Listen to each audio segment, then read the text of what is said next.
Yes, ndagusuhuje kandi nkuhaye ikaze nizere ko umeze neza cyane aho uri hose mu bice bigiye bitandukanye. Of course nitwa cheke chu ISIAC kamenya cyane n'abana ukiranya.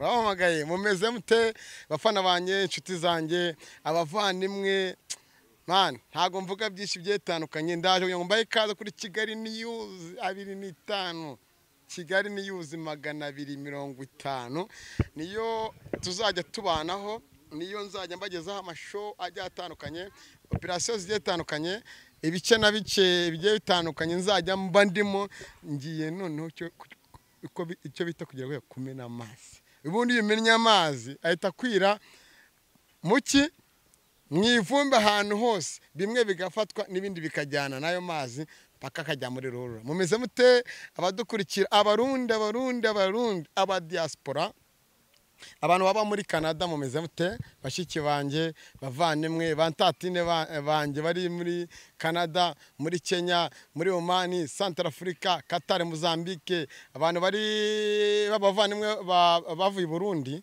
bakaba muri nuza muri bahibagiwe kandi ari abavandimwe banje we ariko nta kibazo ndaza kwibuka mbasuhuze mfite morale nyinshi mfite ibyishimo byinshi mara nkubwira ngo nitwigera tunanirwa kereka twagize gute twarwaye nyuma y'igihe gito cyangwa kinini mwari mwarambuze kubera ko nta kazi nari mfite nyamuna gukorera abantu burya mujye munya gukora abantu ari ikibazo kigiye gikomeye ariko nanone iyo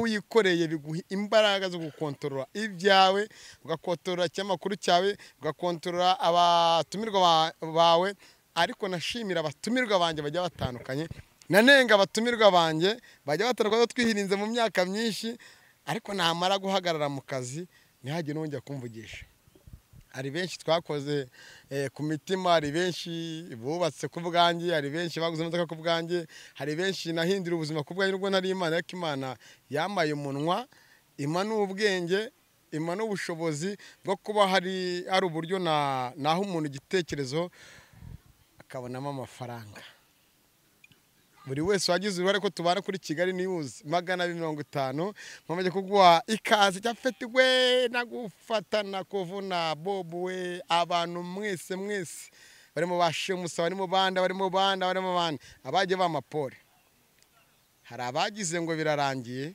abana babuze umugati namenye ko naho ritarema mu buzima butoroshye my friend forum mu mutara anyway siri nyami Jose turahari kugira ngo murabibona ko ngende mu kazi mugiye kubona impinduka ariko hari abantu narinzi ko bamuza ku mutima bafana banye mwagiye muri commentaire ahantu nashaka kuvuga ISIAC manager ISIAC manager ISIAC nabanyanike kuri telefone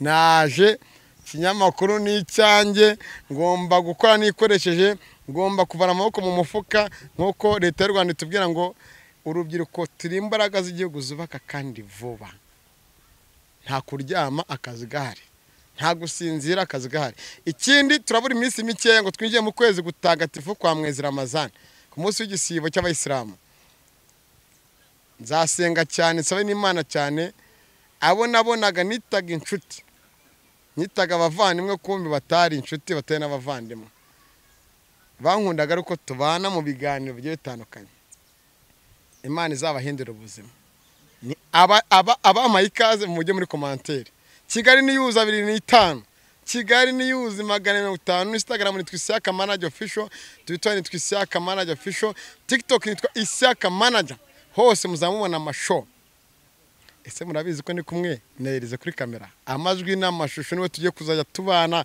hasi hejuru umuntu utazerize abazi umutako TV ubundi wahindutse Kigali News twarabanye Kigali 250 twarabanye n'ibindi binyamakuru byinshi byetandukanye twarabanye eriza zamfashe neza cyane kugira ngo buri munsi mujye mubona ibiganiro bigende neza nyuma y'igihe tutazi Imana igidutije ubuzima ariko abarundi aba diaspora aba refugee ari abantu bajya kamvuga kantu wenda mukumve n'abadukurikiye ubundi n'abantu bitwa ngo abanyamurenge tubita abanyaro n'abana beza Jamila warakoze ku byo wakoze ndakuvuze ntawe uzi ahantu uherereye. Jamila, ibyo wakoze warabikoze, uracyanabikora. Fatuma aragusuza ndetse n'abana banjye.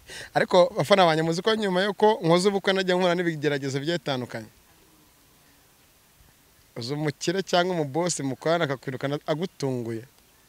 Wenda nta n'ibihumbi 2 ufite kuri mobile cyangwa nta n'ibihumbi 10 kugira ngo abana babone ibirayi, umuntu agahita kugira gutya. Kuba ndi hano si nagaruka imbaraga zanjye pe, nabashimye ibiganiro nakoze. Ariko nanone ndashobora kuzakora ikiganiro kivuga ngo ese mu boss mupfana iki. Icyo nakubwira nuko mupfana iki amafaranga. Ese boss yaho uherereye hose wowe ukoresha ISIAC, ugakoresha NDABIVUGA, ugakoresha Jafeti, ugakoresha abandi n'abandi, ugakoresha abandi n'abandi, ukabirukana hashira iminsi mike ukabona bari mu kandi kazi, umutima wawe wumva iki? Impamvu nibo ndabivuga nuko ndabohotse, nta muntu uzakata ibingibi, nta muntu uzabikata, bigomba kujyaho. Muri hangana kubera ko icano ni nshyashya, muri hangana cyo kigana muza kubona, ntago muza kubonaho logo cyangwa muboneho kakanu kanyuramo kamamaza cano kaka video, kubera ko no munsi nibwo ndarambikoze neza. Ibindi biganiro ibyo byose muzabikurikirana kugira ngo bigende neza. Sinza kuvuga byinshi, ndimo ndabaha ikaze. Nshimire abajya batandukanye, nshimire abakinyi ba sinema nyarwanda bajya batandukanye, nshimire umuntu ukurikira filime zitandukanye, ko umuntu ukurikira wo bita Mitsutsu uzi uwo ari we, nimba utamuzi ubwo ntago waba afite cyane twa Mitsutsu. Hari undi muvandimwe niba mwitanda se ko mwibagiye umuvandimwe, hari umukobwa wantunguye, ntago nari nzi ko cameraman reka tukavumbishe katoya kana nzahitira izina. ISIAC manager afite channel nshyashya igiye gutangira guca ibiganiro natwe tuzatuma twikira. Namwita Soroba. Tugizina tusangiye kuryamamaza. Nanjye kiganiro nje mu wa mbere aza kujya. Nje tuza ko turi abantu bari bari kuganira. Namwita Soroba ndetse na Peri, ndabasuje cyane. Uzi Soroba akina na Mitsutsu ndetse no muri filime za Kiramane, kambivuga Kiramane na ngusuhuze abarimo. Tugiye kuzatuza mu biganiro, ibihundi biganiro ngiye kuzankora ni bya biganiro byihishe. Nimba uri umuhanzi mpamagara, telefone yanjye kuri screen. Nimba uri umukinnyi wa filime mpamagara. Nimba ufite ibibazo bitandukanye mpamagara. Nimba hari